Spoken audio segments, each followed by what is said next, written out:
So, good morning, Dudley. My name is David Leonard, president of the Boston Public Library, and I am thrilled to welcome you here this morning to your library. Welcome to the Dudley Branch Renovation Kickoff. Thank you. I'll MC through the program this morning. I'll introduce our main speaker, and then it'll be back up to conclude the program at the end. There are many partners who have made today possible, both from the community, people who participated in over a dozen community meetings to discuss what they wanted to see, what you wanted to see in the renovation. To our colleagues at the city's Public Facilities Department, the Mayor's Office of Arts and Culture, and the project's architecture and design team at UTIL, thank you all for everything you've done so far. In particular, I want to thank Mayor Walsh for his commitment to the residents of Boston to support lifelong learning with this $14.7 million library branch renovation. Additionally, part of the funding comes from our state partners at the Massachusetts Board of Library Commissioners through a grant from the Massachusetts Public Library Construction Program. I'd also like to acknowledge from our own Board of Trustees this morning, Priscilla Douglas, representing the trustees of the library. And there are several very important friends, community members who I also want to call out. Sarah Ann Shaw, who is here. Mimi Jones and Larry Cobb. And Candelaria Silva, who runs our Fellows program. Now, I'm also was reminded that we had a brief visit this morning from Cheryl Gelzer. She is Francine Gelzer's daughter, and Francina was the librarian who opened the Dudley Branch on 65 Warren Street here in 1978. She was one of few, at the time, handful of black female branch heads in the Boston Public Library. She led a cluster of our branches and is fondly remembered by the larger community, both by staff and patrons alike. So this project really recognizes the history that all of us share here in Dudley Square. Thank you.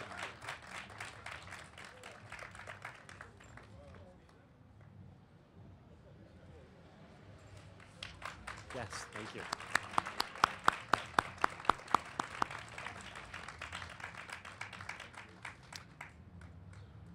From the BPL staff, I also want to acknowledge the work of Eamon Shelton, Alison Ford, Priscilla Foley, who have played vital roles in many aspects of this project. At the heart of the project and the branch, however, is our local branch staff, led by branch librarian Alan Knight and supervisor Tracy Wiggins.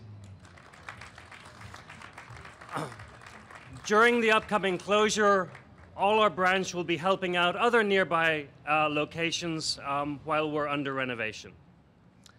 Now, libraries today need to be places of welcome, safety, and discovery, with books, reading, and literature at the core, spaces animated by engaging programs. The 21st century is a trusted source of information and a way to learn from our history.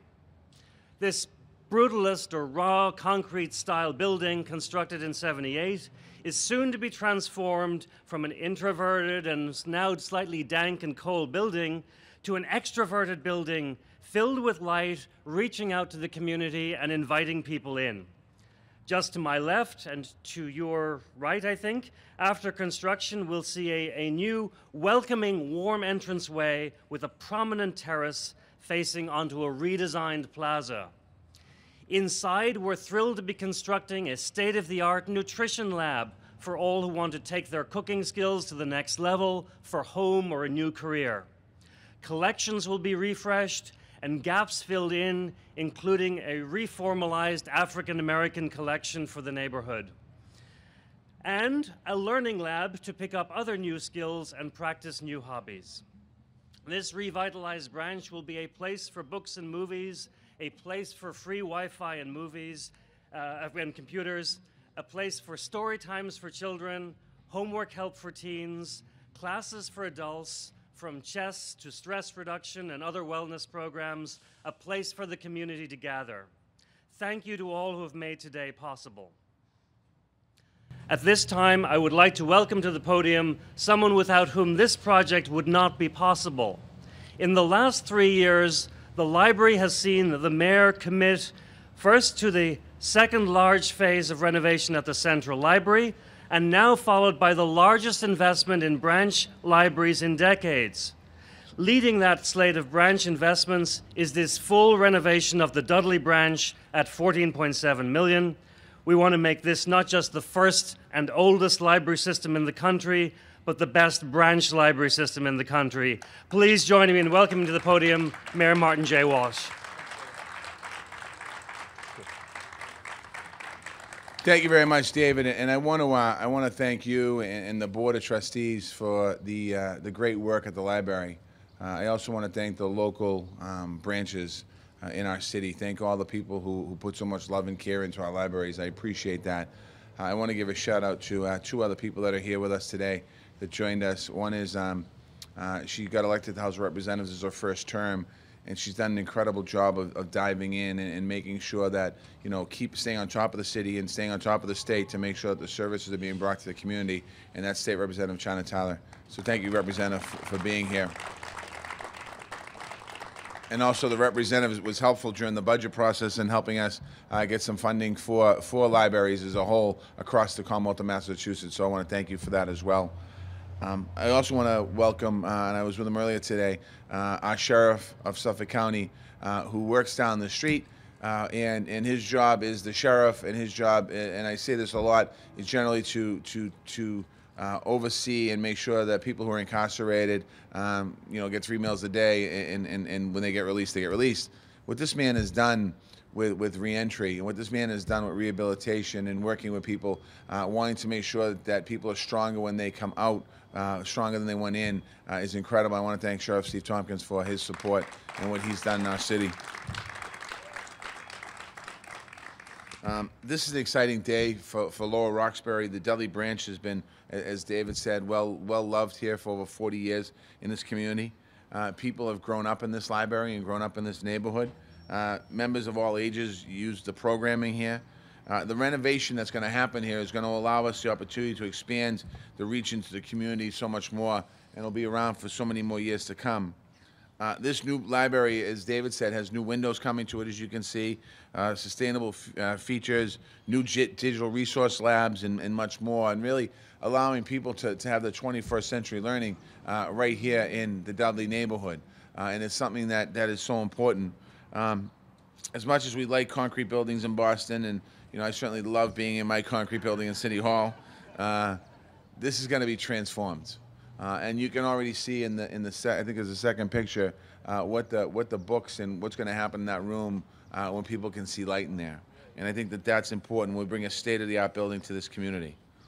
This new and open interior exterior is going to reflects our beliefs that everyone and everyone is welcome, and I mean that to this library. When we say everyone's welcome, a child who's coming in to read, a teenager who needs a place to do homework, or an immigrant looking for a resource in our city. Libraries are the center of our civic activities in our neighborhoods. They bring people together in a very special way.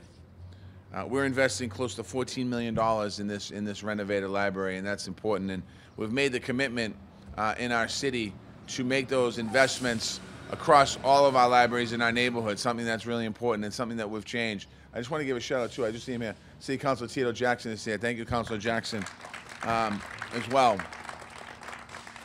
Because it's important to make sure that as we made the big investment in the downtown library, we make the investments in the local branches. And not too long ago, 10 years ago or so, there was a move in the city of Boston to close branches. And it got contentious and it was ugly, and it happened in different neighborhoods. And what was happening was that the participation in libraries was going down. And thank God we didn't, because what we're seeing today is a resurgence in libraries. And even though we have the computer and internet and people have access to books online, the participation in libraries is going up. And we want to continue to do that. But so by making these renovations and opening up these doors, we're going to make sure that we continue to do that in the city of Boston. We also have an additional $14 million here, additional $102 million planned for our library projects throughout the whole city of Boston from fiscal 19 to 22. One of those is going to be the reconstruction of Upins Corner Library. I don't know if anyone's familiar with Upins Corner, but that library for a long time has not had any love to it, so we're going to be doing that as well. The new Central Library has set a vision for what the BPL system should look like. We're committed to making sure we work on that. We also are working with arts and culture to bring new ways of having arts and culture come into our libraries and our space. The new Dudley Library is part of the city's new Percent for the Arts program, money that we set aside to be able to put into our arts program in the city. Other cities around America do this. Chicago does it, New York does it, and Boston didn't do it until last year's budget. So now we're working on creating more opportunities for money into our arts plan. It's part of our citywide cultural plan. Chief Julie Burrows is going to talk a little bit more about that. The last thing I want to say, just exciting about the library, is that for years the library system was downtown in the neighborhoods. Neighbors were on their own. And if it weren't for the friends of the different libraries in the different communities, there was no love or attention given to the libraries. There is a different new day in the city of Boston today. The downtown branch is an extension of the local libraries in the neighborhood. It's no longer the other way around. And I want to thank all of you. You mentioned earlier about your involvement here at this library in particular. Thank you for your support. Thank you for sticking with this library. And we're proud to be able to say we're coming out here today to break ground on something that's going to be truly special for the community. So I want to thank you for that. I look forward to seeing the vision of this library in the future turned into a reality. And now I'd like to introduce to you the person, the woman who's actually going to be in charge of renovating this library, and her team, and that's Trish Lyons.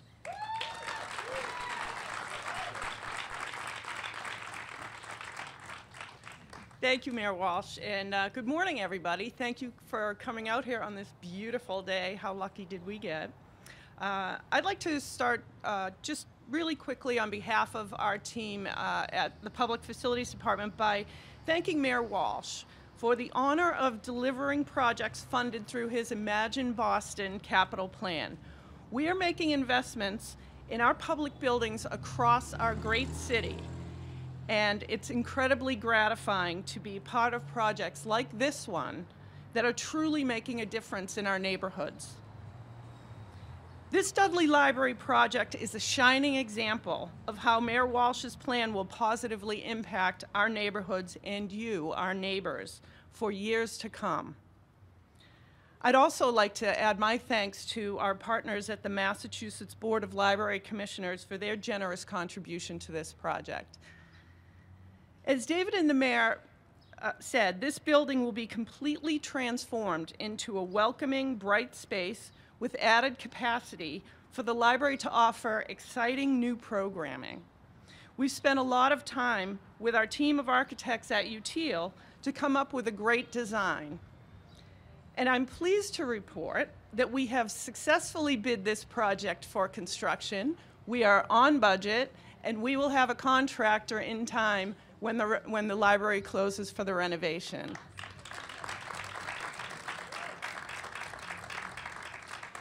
So as we reach this exciting milestone on this project, I'd also like to take this opportunity to update you on some of the other projects Mayor Walsh is investing in the Dudley Square and Greater Roxbury neighborhood.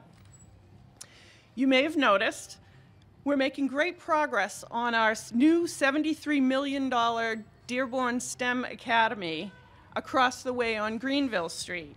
If you have a chance to walk by, I highly encourage it. I don't think you'll be disappointed in how it's shaping up. We've also started construction on a $5.3 million renovation at the Vine Street Community Center. The project is progressing very well, and we look forward to turning over a wonderfully refreshed facility early next fall. We're also completing construction on $3 million worth of new windows at the David Ellis School, and if you've gone by that building on Walnut Street, you'll see the great impact that work has had on our children's learning environment. In addition, we've also completed a new $1.5 million welding shop at the Madison Park Vocational Technical High School, which is allowing the school to teach valuable career skills to our BPS students. We're also working through a program and design to build the first new fire station in the city in 20 years at Engine 42 on Columbus Ave. And just up the way on Tremont Street, we're in construction with $2.4 million in upgrades to the Parker Hill Library. The project is also progressing nicely, and we're on schedule for opening back up in the next summer. Finally, we're completing construction on a wonderful new outdoor space, $950,000 worth of outdoor programming space at the Tobin Community Center. The Mayor Walsh will be opening that space to the public with a great event on Tuesday, October 31st at 4 p.m. So please come on and join us for some great Halloween fun. So as you can see, there are a lot of great things going on in this area through the Mayor's Capital Plan. But we're here today to celebrate this project.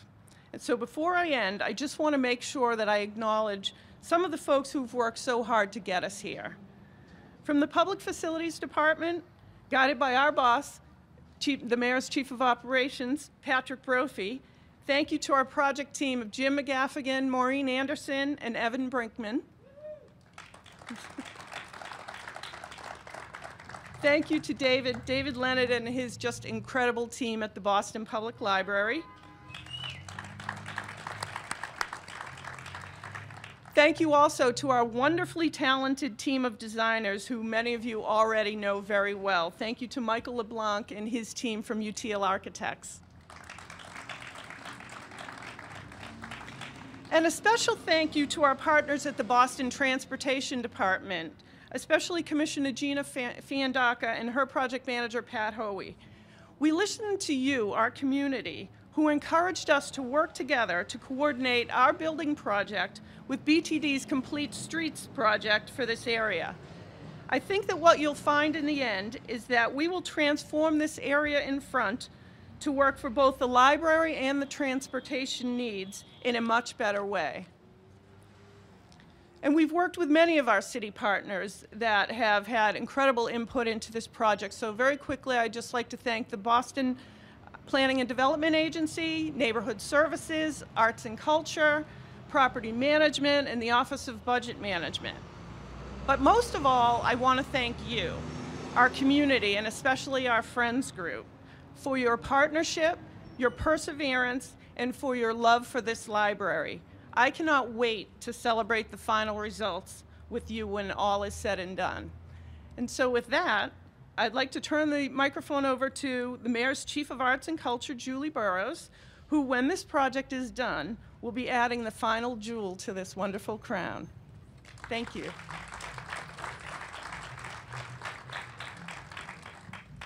Thank you so much, Tricia and President Leonard.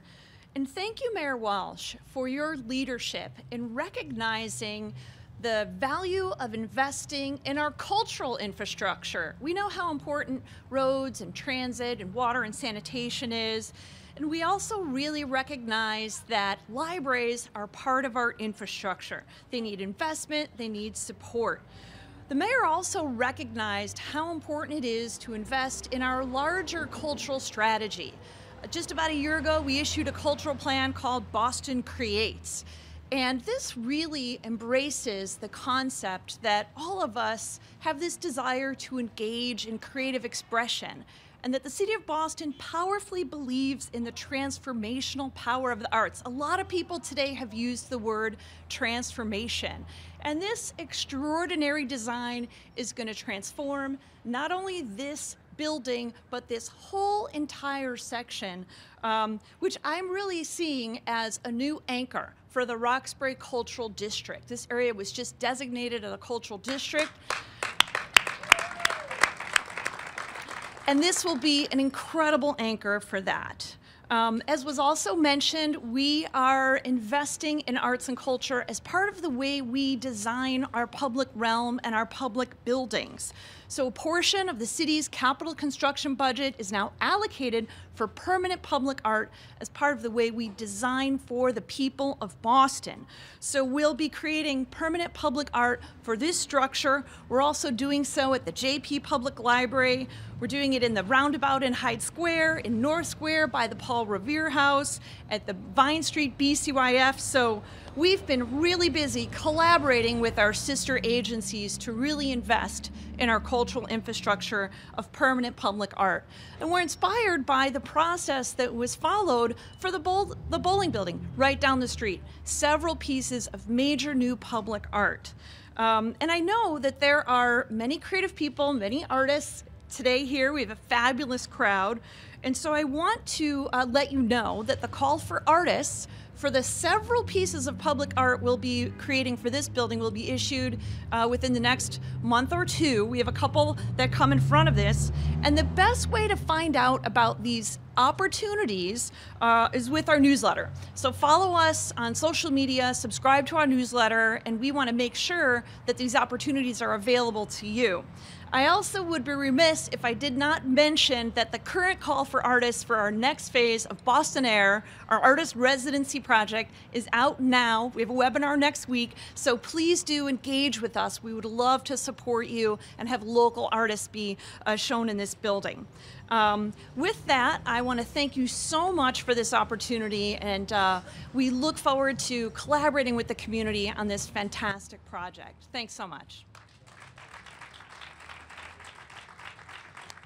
I just want to recognize a couple of additional special guests that have joined us. Zamamo Arenas, also from the Board of Trustees, and Councillor Asabi George, City Councillor. Thank you. At the end of the day, these projects are about the community. And so to say a few words, I'm going to invite up Larry Cobb. Larry has been playing chess at the Dudley Branch with a dedicated group for years. Every time I come by, he's always there. And we offered this morning that when the new branch reopens, he and I may play one of the first chess games here in the new branch. So Larry, if you would come up. That's all right.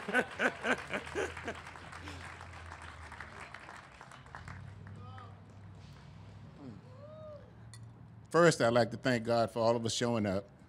And I got about 3 minutes now. I'm going to try to do this thing quick. But this is for all the ladies that are in the audience. And it's called Was Pleased. Since you came into our lives, our nights and days ain't the same. Heaven is where you used to live, becoming a gift to us only God can give. Sending you to earth like autumn leaves, floating on a cool, cool breeze. I've come to believe with the makings of all of you, God himself was pleased.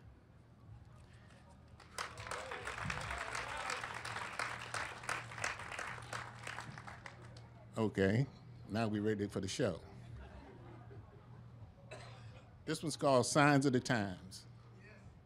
Signs of the times. See the signs quite a line where it was once kind, now lives unemployment, homelessness, and one more soup line. The rich get richer, leaving behind poor bills, more digs deeper the ditch. Here's the electric chair. Some say hit the switch, because living in America today is an itch. Hunger and pain locks minds in the constant strain.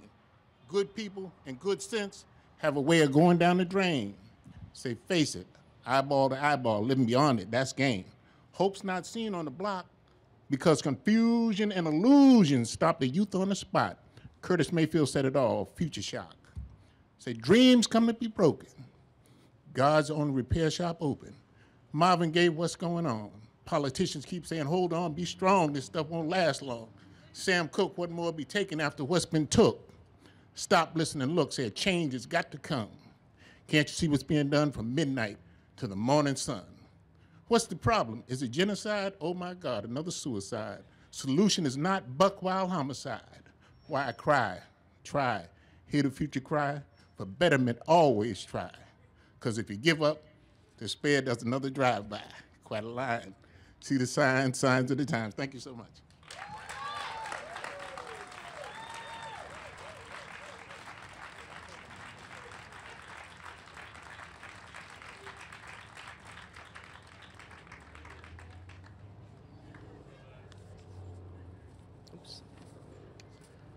So just a few final closing words.